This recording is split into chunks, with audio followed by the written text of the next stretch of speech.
എല്ലാവർക്കും പാച്ചൂസ് മലബാർ കിച്ചണിലേക്ക് സ്വാഗതം. ഇന്ന് ഞാൻ വന്നിരിക്കുന്നത് ഉണ്ണിയപ്പത്തിൻ്റെ റെസിപ്പി ആയിട്ടാണ്. വളരെ എളുപ്പത്തിൽ നമുക്കിത് ഉണ്ടാക്കിയെടുക്കാൻ പറ്റും. അപ്പം നമുക്കിതെങ്ങനെയാണ് ഉണ്ടാക്കുന്നതെന്ന് നോക്കാം. അതിനായിട്ട് ഞാൻ എടുത്തിട്ടുള്ളത് 1.5 കപ്പ് പച്ചരിയാണ്, സാധാരണ പച്ചരി കേട്ടോ. ഇനി ഇത് നന്നായിട്ട് കഴുകി മുങ്ങിക്കിടക്കാൻ പാകത്തിന് വെള്ളം ഒഴിച്ചിട്ട് ഒരു 4 മണിക്കൂർ കുതിരാനായിട്ട് മാറ്റി വെക്കാം. ഇപ്പോൾ കുതിരാൻ വെച്ചിട്ട് 4 മണിക്കൂർ കഴിഞ്ഞിട്ടുണ്ട്. അരിയൊക്കെ നന്നായിട്ട് കുതിർന്ന് വന്നിട്ടുണ്ട്. ഇനി ഇത് കഴുകി ഇതിൻ്റെ വെള്ളമൊക്കെ ഒന്ന് കളഞ്ഞെടുക്കാം. ഞാനിപ്പോൾ വെള്ളം കളഞ്ഞെടുത്തിട്ടുണ്ട്. പിന്നെ നമുക്ക് വേണ്ടത് 4 അച്ച് ശർക്കര. ഇനി ഇതിലേക്ക് 2 ഏലക്കായ എടുത്തിട്ടുണ്ട്. വലുതാണെങ്കിൽ 1 ഏലക്ക മതി കേട്ടോ.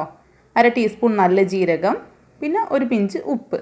പിന്നെ ഒരു പാനിലേക്ക് ശർക്കര വെച്ച് കൊടുത്തു. അതിലേക്ക് 3/4 കപ്പ് വെള്ളം ഒഴിച്ച് ശർക്കര പാനി ഉണ്ടാക്കിയെടുക്കാം. ആ സമയത്ത് നമുക്ക് അരി അരച്ചെടുക്കാം. അതിനായിട്ടൊരു മിക്സിയുടെ വലിയ ജാർ എടുത്തിട്ടുണ്ട്. അതിലേക്ക് അരി ഇട്ട് കൊടുത്തു. കഴുകി വാരി വെച്ചിരിക്കുന്ന അരി ഇട്ട് കൊടുത്തതിന് ശേഷം അതിലേക്ക് ഏലക്കായയുടെ തൊണ്ട് കളഞ്ഞ് കുരു മാത്രം ചേർത്ത് കൊടുക്കാം. നല്ല ജീരകം ഇട്ട് കൊടുക്കാം.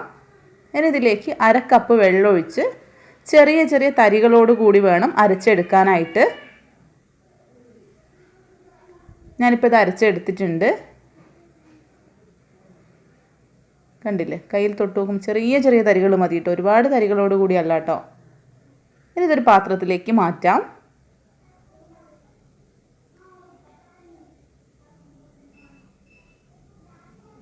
ഇനി ഇതിലേക്ക് നേരത്തെ എടുത്ത് വെച്ചിരിക്കുന്ന ഉപ്പ് ചേർത്ത് കൊടുക്കാം. പിന്നെ ഞാൻ ഇതിലേക്ക് ഒരു 1/2 കപ്പിനടുത്ത് ഗോതമ്പ് പൊടിയാണ് ചേർത്ത് കൊടുത്തിട്ടുള്ളത്. ഗോതമ്പ് പൊടിക്ക് വരെ നിങ്ങൾക്ക് മൈദപ്പൊടിയും ചേർത്ത് കൊടുക്കാം. എന്നിട്ട് നന്നായിട്ടൊന്ന് മിക്സ് ചെയ്തെടുക്കാം. ഇനി ഇതിലേക്ക് ചൂടോട് കൂടിയുള്ള ശർക്കരപ്പാനി ഒഴിച്ച് നന്നായിട്ടൊന്ന് മിക്സ് ചെയ്തെടുക്കാം. ഇനി ഇതിലേക്ക് നമ്മൾ എടുത്തു വെച്ചിരിക്കുന്ന ഒരു പാളയംകോടൻ പഴമുണ്ട്. പഴം ഇല്ലാതെയും ചെയ്യാം, പഴം ഉണ്ടെങ്കിൽ കുറച്ചുകൂടി ടേസ്റ്റ് ആയിരിക്കും കേട്ടോ. ആ പഴം നന്നായിട്ട് മിക്സിയുടെ ജാറിൽ അരച്ച് ഇതിലേക്ക് ചേർത്ത് കൊടുക്കാം.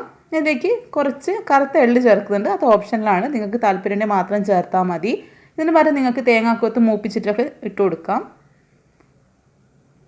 ഇനിയിപ്പോൾ ഉണ്ണിയപ്പത്തിൻ്റെ ചട്ടി അടുപ്പത്ത് ചൂടാവാനായിട്ട് വെച്ചിട്ടുണ്ട്. അതിലേക്ക് എണ്ണ ഒഴിച്ചു കൊടുത്തിട്ടുണ്ട്. എണ്ണ നന്നായിട്ട് ചൂടായി വരുന്ന സമയത്ത് ഓരോരോ കുഴിയിലേക്ക് ഇങ്ങനെ മാവ് കോരി ഒഴിച്ചു കൊടുക്കാം. തീ മീഡിയം ഫ്ലെയിമിൽ വെച്ച് കൊടുക്കുക. എന്നിട്ട് പെട്ടെന്ന് തന്നെ തിരിച്ചിട്ട് കൊടുക്കുക.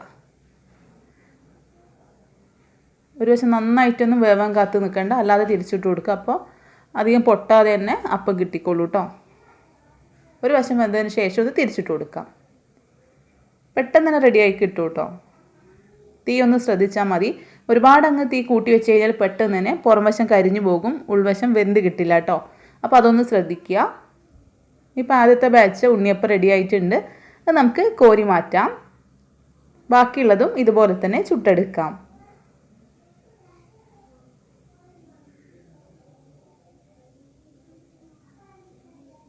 അപ്പോൾ വളരെ എളുപ്പമല്ല ഇത് ഉണ്ടാക്കിയെടുക്കാനായിട്ട്.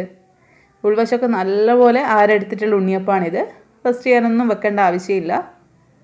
അപ്പോൾ നിങ്ങൾ ഇതുവരെ ഇതുപോലെ ഉണ്ടാക്കി നോക്കിയിട്ടില്ലെങ്കിൽ ഉണ്ടാക്കി നോക്കണം. നിങ്ങൾക്ക് എൻ്റെ വീഡിയോ ഇഷ്ടമായെങ്കിൽ ലൈക്ക് ചെയ്യാം, വീഡിയോ ഇഷ്ടമായില്ലെങ്കിൽ ഡിസ്ലൈക്ക് ചെയ്യാം. രണ്ടാണെങ്കിലും നിങ്ങളുടെ അഭിപ്രായങ്ങളും നിർദ്ദേശങ്ങളും കമൻറ്റിൽ രേഖപ്പെടുത്താൻ മറക്കരുത്. Thank you for watching.